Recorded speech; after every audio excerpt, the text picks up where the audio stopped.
Good morning, family and friends. How are you doing? Hope you're doing great. It's beautiful morning here. Some of you are already in the afternoon or night, depending on where you are. But wherever you are, it's a beautiful day. It's a beautiful night. It's a beautiful evening. It's a beautiful time. So you're supposed to have fun because life is good. And I welcome you to this live broadcast as usual, where we feel free to share knowledge without fear, without faint, and without favor.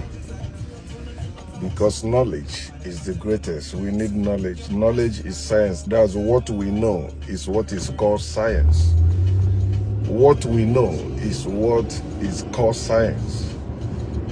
What people don't know is what they call religion. What people don't know is what they call spirituality. So I titled this, Understanding Spirituality.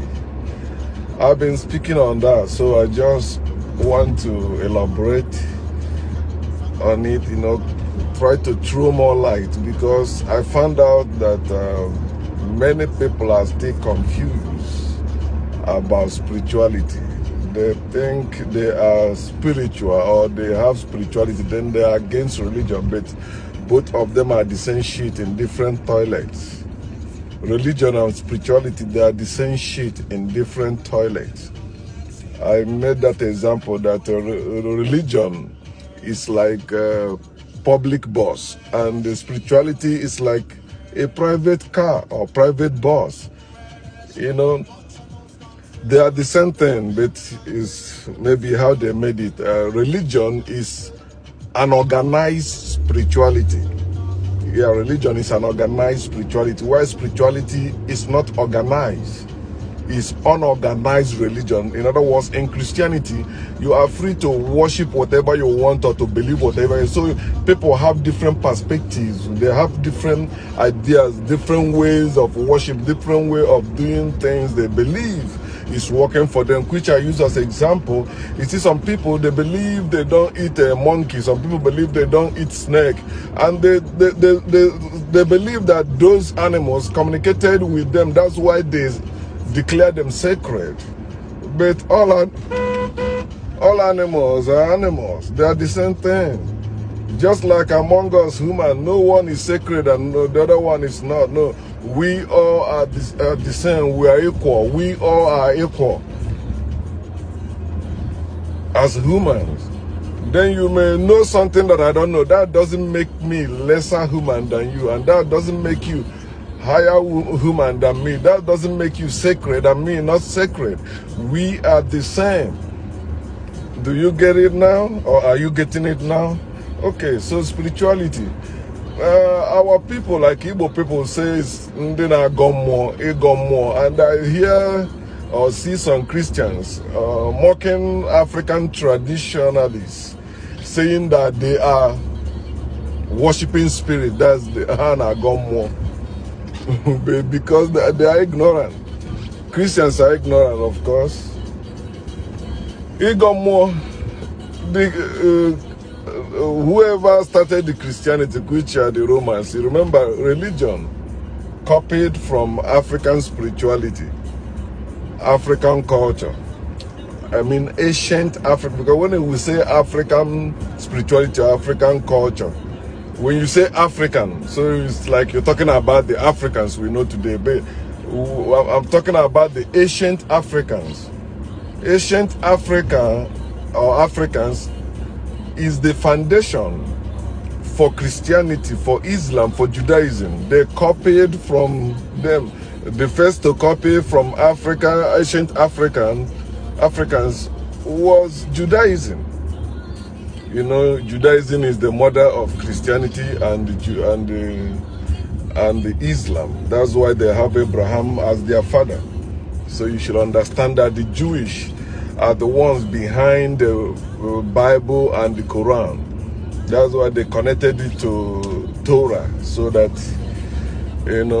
for them to carry out the agenda, confusing people and taking what belongs to people and claiming that is in the name of God, or God send them. They are the chosen ones. Nonsense. So when you are talking about spirituality, here where it is in the Bible, John chapter 4. Oh man, how can you be a Christian? You don't know John chapter 4. That's where they confuse you, tell you that God is a spirit. And they that worship him must worship him. It's a must. That's how religion and spirituality operate. You must. Remember, I said that like spirituality is like a personal stuff, personal relationship with imaginary beings or whatever you claim to have. Now, and when you belong to the group that they believe in certain spirituality, you know, you must abide by what they say. You must do that. If you don't do that, they say the God is angry, or the goddess is angry, and they begin to come after you. But remember, in all this spirituality, religion, they are useless, they are powerless without people. It is people that give them meaning.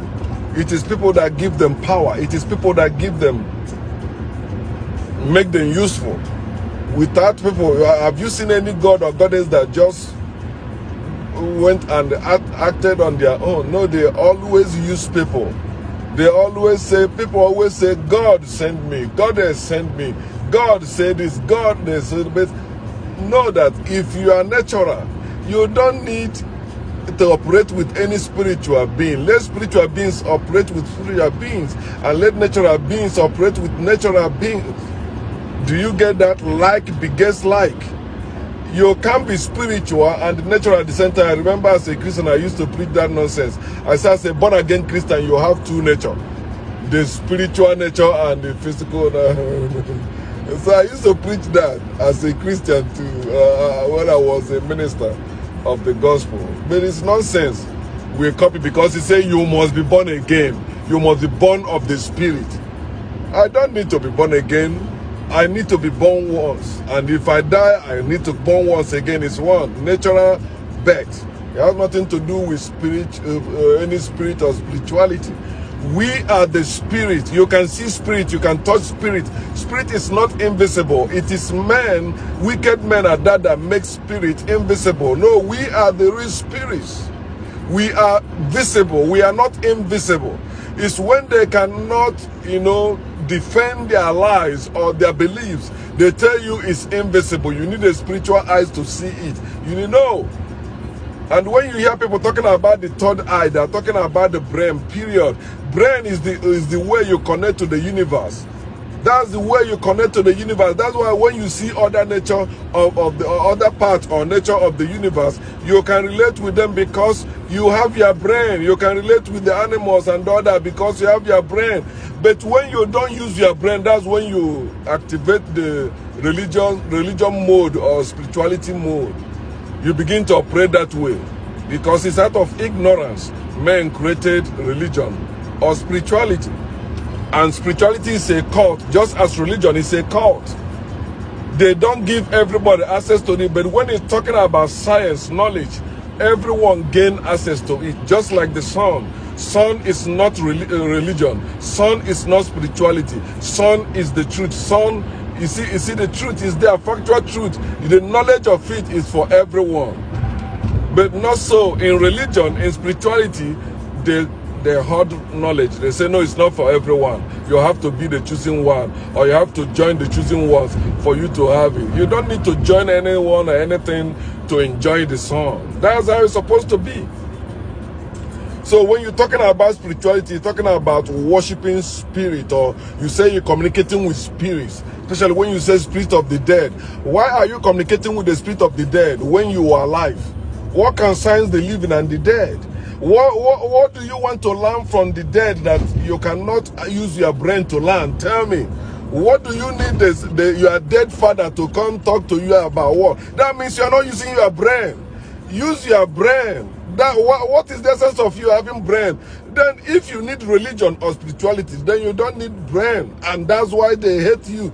I still have the video that I recorded when I went to Nigeria last year.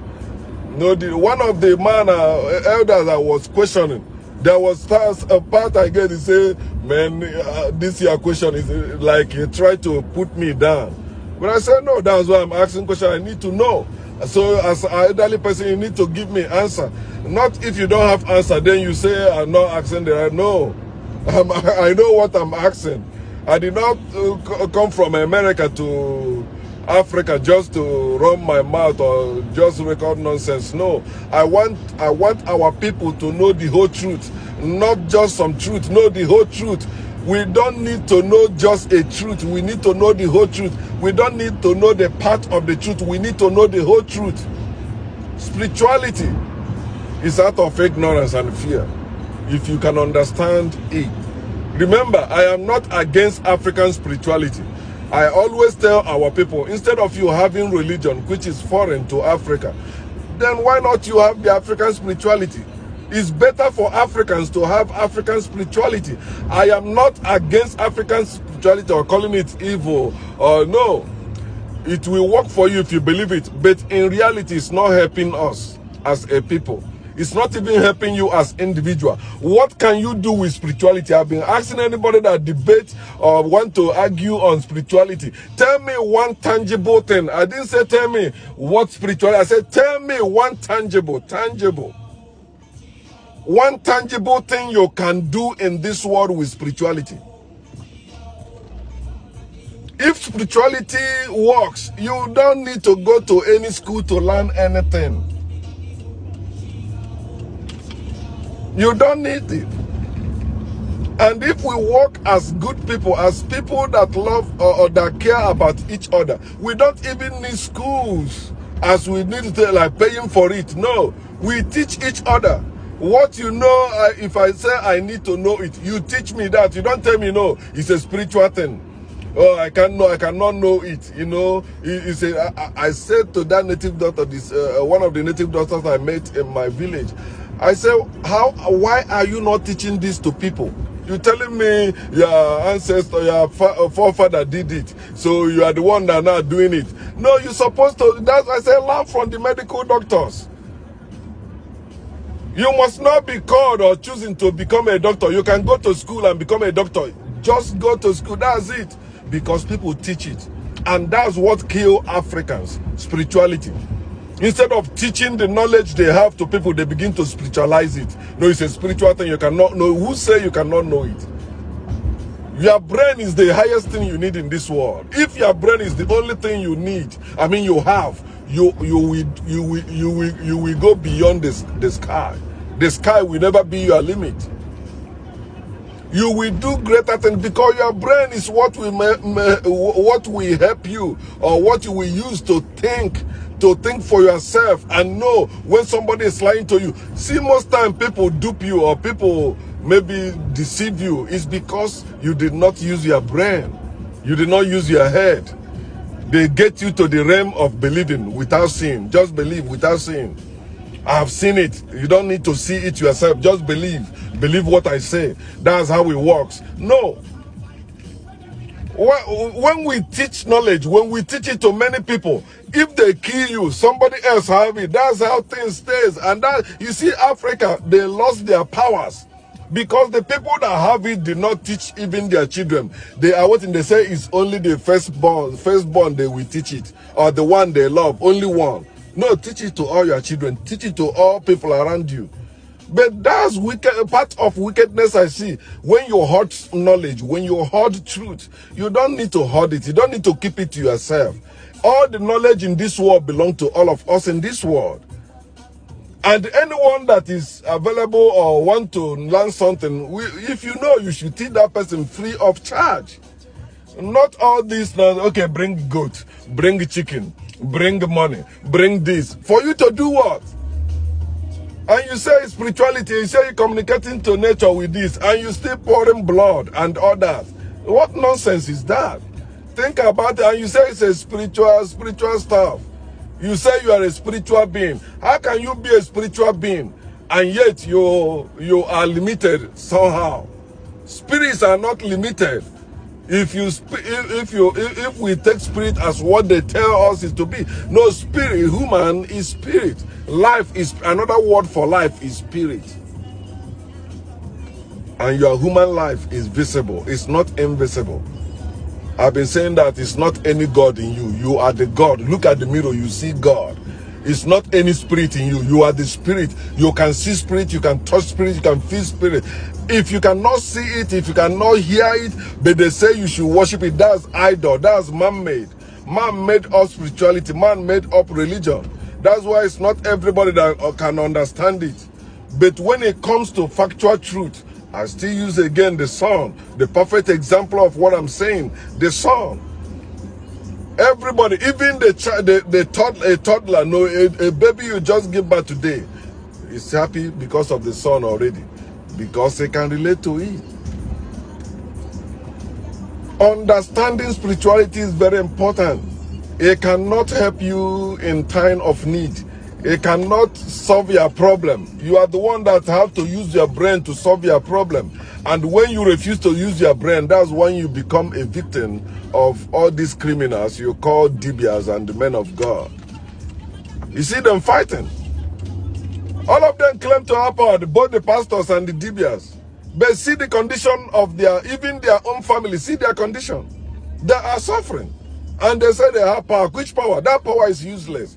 The power is that you have that is only demanding for money or some chicken or goat or some tithes and the offering, you know, for that God to act. That power is, we don't need that power. That power is useless. What's the essence of having that God that is almighty? When you still begging money for money to do something, when you still begging for money or working for money, well, tell me what benefit is it of? Like, oh, I worship God, Jesus is my Lord, God is my Lord. What benefit? The benefit they give you is immaterial. They tell you you die, you will go to heaven. That's why many, you see, Africans still believe in heaven, in Jesus Christ or in God. Death is after death, and that's what spirituality. They want to know what will happen after that, after they died. The next world, in the next life, they begin to make up something. Why are you worried about the next life? Why are you worried about unknown when you are living in the present? How are you living now? Can spirituality build a good road for us? Can spirituality give us electricity? Can spirituality build a house? What can spirituality do for us that you are claiming that is African spirituality? That is not the African power I'm talking about. African power is science. We need to restore that power. It's our natural power, ability, natural ability. You can see the future. You can declare things that come to pass. That is our power. We can communicate with the universe, with the nature, and we listen to each other. It is time you wake up, my people. Whether you call it religion or spirituality, what can they do for you in reality? Nothing. I am driving my car. Okay, what if I tell you I'm driving this car by the power of my bed, the bed in my house, that I worship my bed, and that my bed speaks to me. When I lay down there, my bed speaks to me. It reveals many things to me. Will you believe that? Of course, you're supposed to believe, but you have to ask me to prove it. Take me to that your bed. Don't stop at believing. Always demand for proof, no matter what they say. But think about it. I'm driving my car. You say, oh man, you are driving your car. I say, yeah, I'm driving it, but it is the spirit of my bed in me that is driving it. It's spiritual. It takes spiritual force for me to drive this car. No. For you to drive car, you just go and learn. It's knowledge. Knowledge is the greatest. And the greatest knowledge is the knowledge of yourself. Know yourself, my people, and stop being tossed to and fro or up and down by all this belief and faith. Whether you call it religion or spirituality, it is still what? Belief system. You believe because you don't know. You have faith because you lack knowledge. It's that simple. Anything anybody is saying, or even myself saying, always use yourself as example. If it does not, like, if you cannot apply it to yourself, it is not the truth. Truth is applied to every one of us. Whether you call it prophecy, revelation, dream, trance, all those things are hearsay. And many lives has been confused. Many people are living confused life because of the one nonsense dream they have. I have dream every day. And anyone that I cannot apply in my present life, I don't use it. Most of the things I share, of course, I got them through revelation, vision, but I have to apply it in the now. It is useless if I'm telling you it's tomorrow. No, we are talking now. You are telling me tomorrow. What concerns me with tomorrow? When I get to tomorrow, I will know what tomorrow holds and I will handle it because I was born to be there. I was born to explore and enjoy life. But they confuse us with religion and spirituality that we say nobody knows tomorrow. Who tell you nobody knows tomorrow? Who tell you that? It is still people that tell you that nonsense. Why you can see some people already know tomorrow and they plan for it or they prepare themselves for it and they're living well. They know it will rain tomorrow. But you say, nobody knows tomorrow. You are praying, oh God, reveal to me. Oh, my Father, in the name of Jesus. You are calling your ancestors to do what? You are communicating with your ancestors. No, I am not one with my ancestors in spirit. I am one with my ancestors by blood. The same blood run through me and my ancestors. I don't need my ancestors to communicate anything to me. I need to find out what they did. If our ancestors are living somewhere, tell me the location. Where are they? So that we can, all of us, we know the address and communicate with them. And why will your ancestors choose only some of you to be revealing it instead of to all of us? Think. You say you are a divya, you're communicating with the dead, all that. I don't need to communicate with the dead. I communicate with the living. Let us do something. It is knowledge that gives us all the things we are enjoying today. It's not spirituality, it's not religion. But people choose to religionize or spiritualize everything. Oh, it is God that gives you power to do this. It is God. Which God are you talking about? The God you cannot see. That God is useless. That God is powerless. And you should trash that God. Even goddess. You call it goddess. The true gods and goddesses are the living people. You and I. Our ancestors are the dead gods and goddesses. And death is not a bad thing. They are still part of us, but they are no longer here. But when you begin to believe they are still here, that's when you begin to have that animation, that idea, that image in you. You begin to have it, and you say you can see them. Of course, you can see them because that's part of your human ability. You can see even the unseen if it exists. It is time you understand spirituality, that you need knowledge, not spirituality. All of us, we need knowledge. If your things are not working in your house, there's no amount of religion or spirituality that will help you. You need people that know how it works. And that's very simple. Have fun, my people. Peace.